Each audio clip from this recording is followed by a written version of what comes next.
Hey, welcome to the channel. I am musically malnourished, and you're on my journey to go deep and wide in discovering new music and artists. We are in the 2009 self-titled album from 21 Pilots, working our way through. This is track number 7, Johnny Boy. And here's what Genius.com has to say about Johnny Boy. As described in a 2020 and a 2020 interview with Tyler Joseph's father, Tyler wrote Johnny Boy to honor and encourage his father after he had been fired from his job. He uses Johnny Boy, a general John Doe-like title, so like a generic name for someone, to discuss the general unimportance and societal disapproval that anyone can experience, especially financially, like Chris Joseph did around the Great Recession when the song was written. Oh, back in good old 2008. That was a rough couple years for a lot of people. I was 20, but I didn't have investments in property and a lot of other things. So let's hop on in to track number 7, Johnny Boy.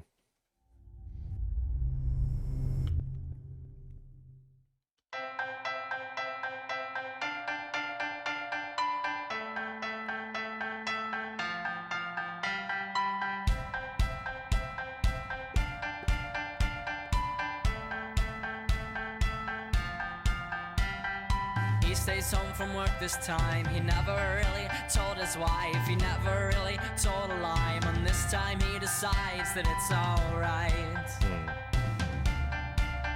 It's alright.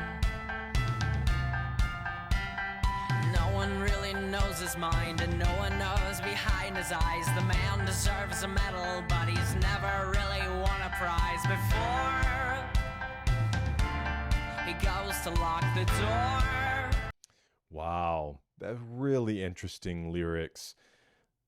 So obviously, based on the description we have of the song, the idea that his father doesn't have a job, so he's used to him going to work every day, and yet he's been fired and hasn't yet told his wife. I don't know, obviously, I think if you get fired, you should talk to your wife, but listen, I 100% know the feeling of like, not even like you're necessarily trying to hide something, but you're like, I don't know how to deliver this news. I know it's going to hurt her. I know it's going to create a lot of difficulty. I know it's going to create fear. And it's not necessarily like, sure, there's probably a fear in that, but it's also listen, everybody's different, but there are general things that people share. So I would say that most men probably share this feeling of like, I can fix it. Let me make it right. Almost like, let me go find another job. Let me solve this. And then I'll be like, hey, here's what happened. But don't worry, because I've got it fixed. So even just him sharing that, he didn't tell his wife. He never really told a lie. So he's setting him up as this man of honor and integrity. But like he decided this time, like, I'm not going to.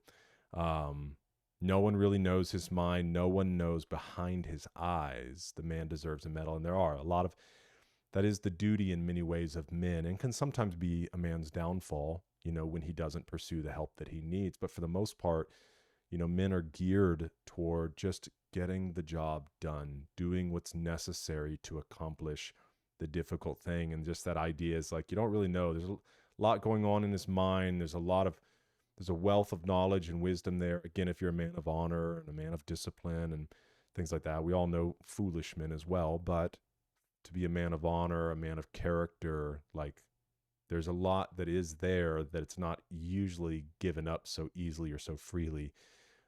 Sometimes you got to like pry it out or ask the right questions of men.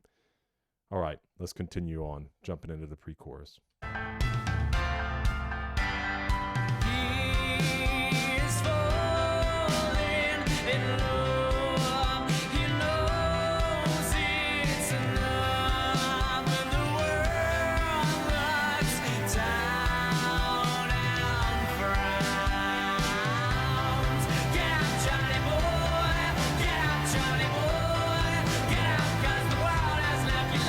On the ground, you're my right into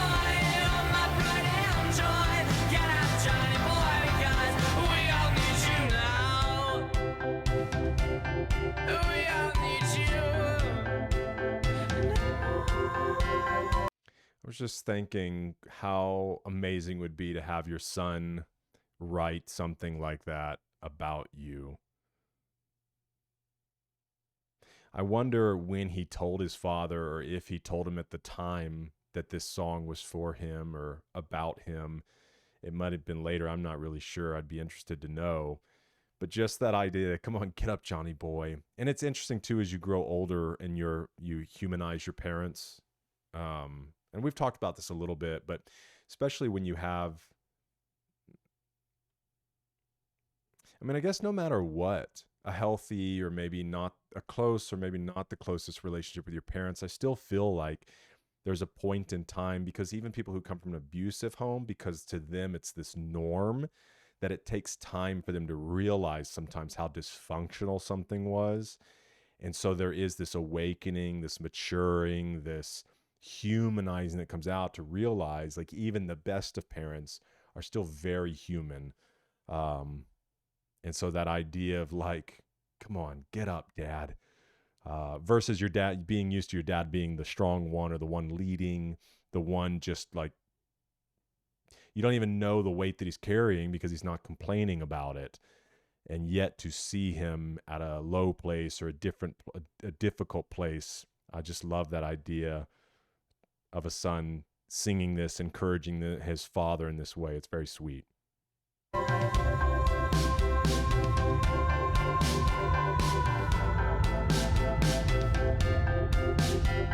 Someone said, where you going? Someone said to you goodbye. They deflect the disrespect when they say that they blame it on the times. Wow. They blame it on the times. We'll have to look at those lyrics in a moment. We all know you're qualified to fix a chair and love your wife. They all know you're qualified, but they lie when they blame it on the times. Oh, we blame it on the times.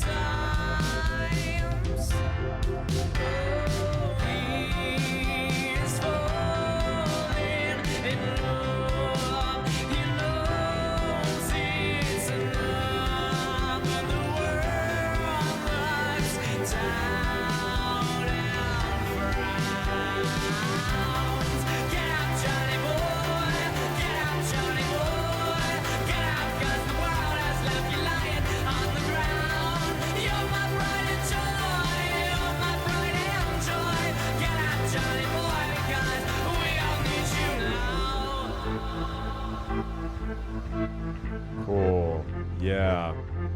I always love when I see this much left in the song. There's still a bridge and a chorus left, but I get so excited when I see that, because especially with a band like this that experiments so much with sound, I'm always like, oh, I wonder where they're going to go. I wonder what they're going to do. I wonder what new thing we're going to get to hear. So that's cool. We all need you now.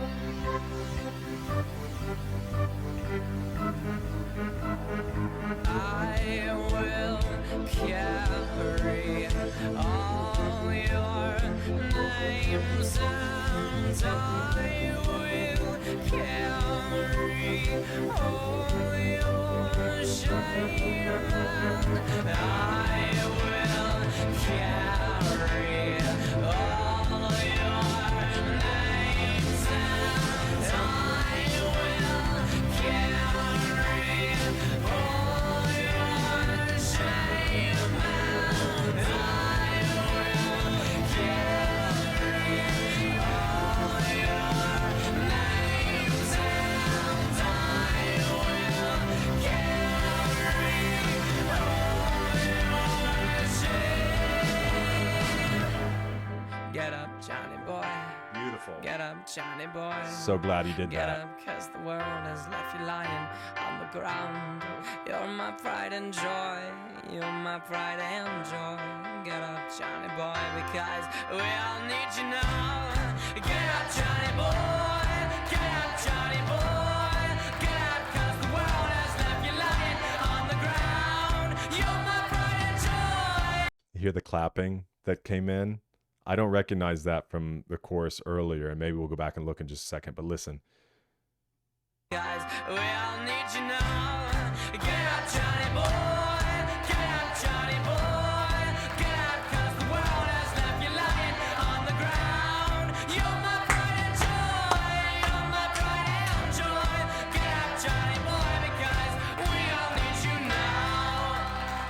Yeah, come on, Johnny boy!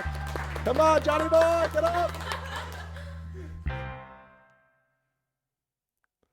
Yeah, let's hop back for just a second and see if the clapping existed in any of the other choruses. Let's see. We're probably.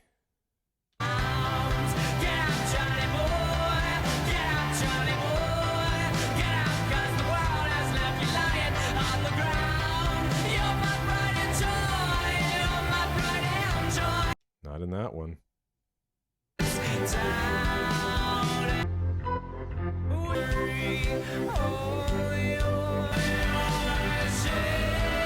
You're my pride and joy. Yeah. That's awesome. So yeah, it was just in the last chorus. Very, very cool. Yeah, it was interesting too, all the people cheering in at, I guess, just from the studio session of when they recorded it. All right.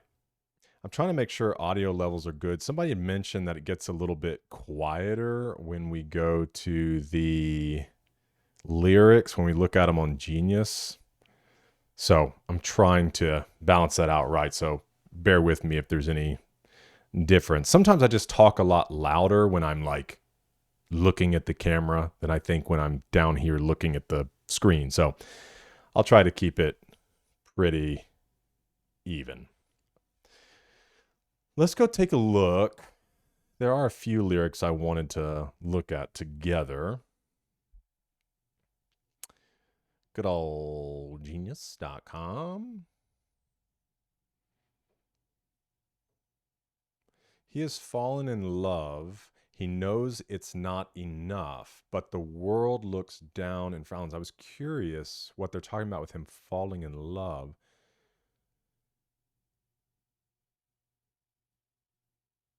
Johnny has a newfound passion for someone or something of which society disapproves. While it may very well be love for another person, it could also be devotion to music, religion, or even just a new lifestyle he has grown attached to. Either way, Johnny knows he has found satisfaction. Tyler also engages in some clever wordplay here. Taken literally, the word fallen connects to others looking down at him.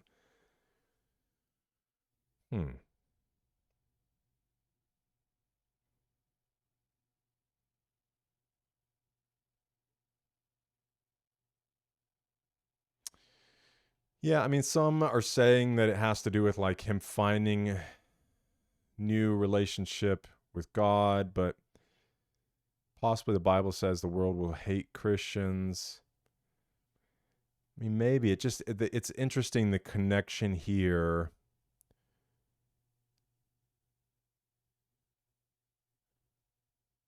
Because it almost makes you wonder, is he talking about like losing a job because he's giving his time and attention to something else? He knows it's enough, but the world looks down and frowns. Yeah, I'm having a hard time drawing the connection. And I'm also trying to somewhat remove myself from the idea of it being about a person at work, but it does. I mean, he stays home from his work this time. He never really told his wife, never told a lie. This time, he decides it's all right. It definitely is tied to this idea of shame from losing a job. Something important enough to cast him to change his perspective has bubbled to the surface. Or I guess if you're staying home from work. So this is saying at this point we have no knowledge of what his lie could possibly be. We can, however, ascertain that the lie is told for good reason. The deception is one the protagonist feels is moral, most likely because he sees the end as justifying the means. I don't know. Help me out with that, you guys. Tying these together. Get up, Johnny boy. Because this all obviously makes sense.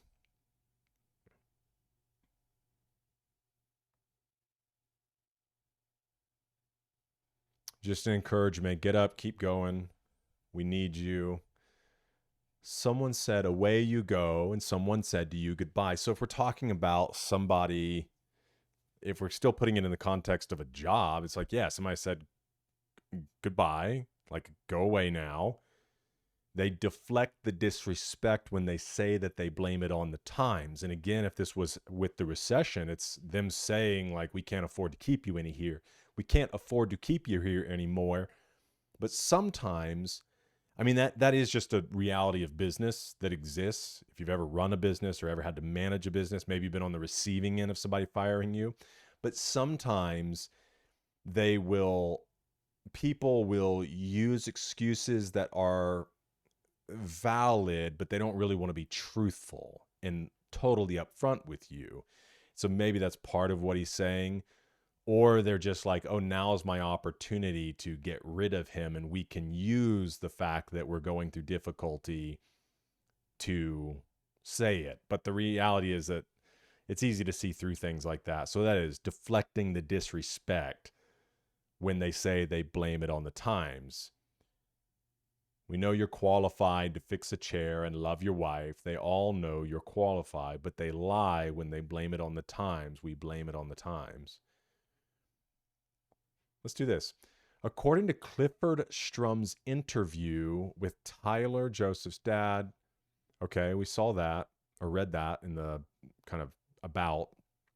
Blaming lack of motivation on current events is wrong, and Chris instead insisted his own optimism in that same interview.